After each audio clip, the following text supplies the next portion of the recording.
مثنوی شریف میں ہے کہ ایک جنگل میں لشکر اسلام پیاسا تھا۔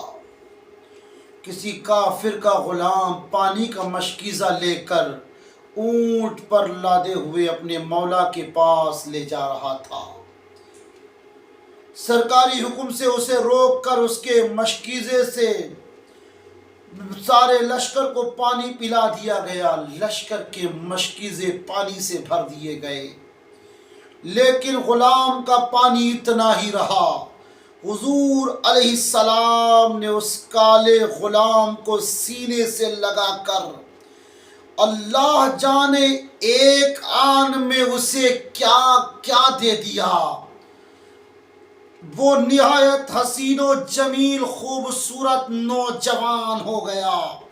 جب وہ اپنے مولا کے پاس پہنچا تو اسے وہ نہ پہچان سکا اور کہنے لگا تو کون ہے، میرا غلام کہاں گیا؟ وہ بولا میں ہی تیرا غلام ہوں کہ جس نے مولا نے کہا وہ تو کالا تھا، وہ تو حبشی تھا۔ اللہ اکبر، اس نے جواب دیا یعنی میں تھا تو حبشی ہی، مگر کچھ دیر صدر نبوت کے پاس بیٹھ کر ملند یعنی بدر بن گیا، چاند بن گیا۔ اللہ اکبر، میری عزت و قدر بڑھ گئی۔ اس کے پاس اللہ کی ایک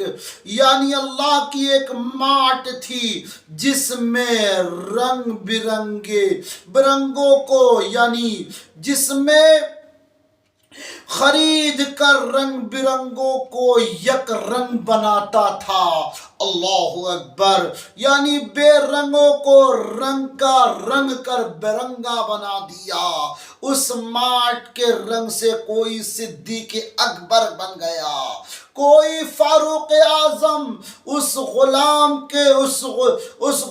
کے طفیل اللہ وہ رنگ ہم پر بھی چڑھا دے، یعنی وَنَحْنُ لَهُ عَابِدُونَ سے معلوم ہوا کہ عارفین تو رضائے الہی کے لیے عبادت کرتے ہیں، جنت کے شوق اور دوزخ کے خوف سے نہیں۔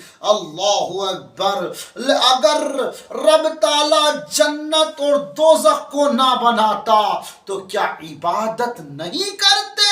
کیا عبادت نہیں کرتے؟ کیا عبادت کا مستحق نہیں ہوتا؟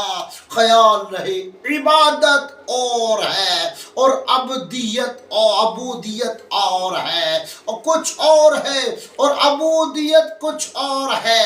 طور عبادت جسم سے ہوتی ہے، عبودیت نفس ہے۔ ہر روح سے صوفیہ فرماتے ہیں۔ اللہ اکبر، حضرات گرامی، پتہ چل گیا کالے رنگ کا غلام مصطفیٰ کی بارگاہ میں آیا۔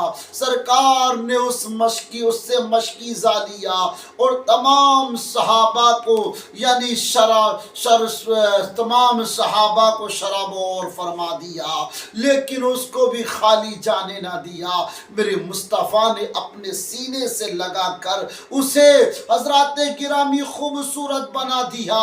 آقا کی بارگاہ میں آیا، وہ تو ایک حبشی غلام تھا، میرے مصطفیٰ کی بارگاہ میں حضرات کالا بلال پہنچا، اسے خوبصورت بنا دیا۔ اور حال یہ تھا حضرات گرامی جو یعنی امیہ کے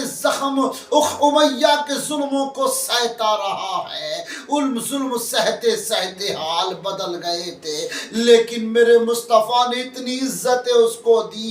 اللہ اکبر، ایک مرتبہ میرے مصطفیٰ نے فرمایا اے بلال تو اب خانہ کعبہ کی چھت پہ چڑھ جا۔ اللہ اکبر، حضرات جب یہ کہا کہ بلال تو کعبے کی چھت پر چڑھ جا تو تب حضرت عمر فاروق اعظم بولے یا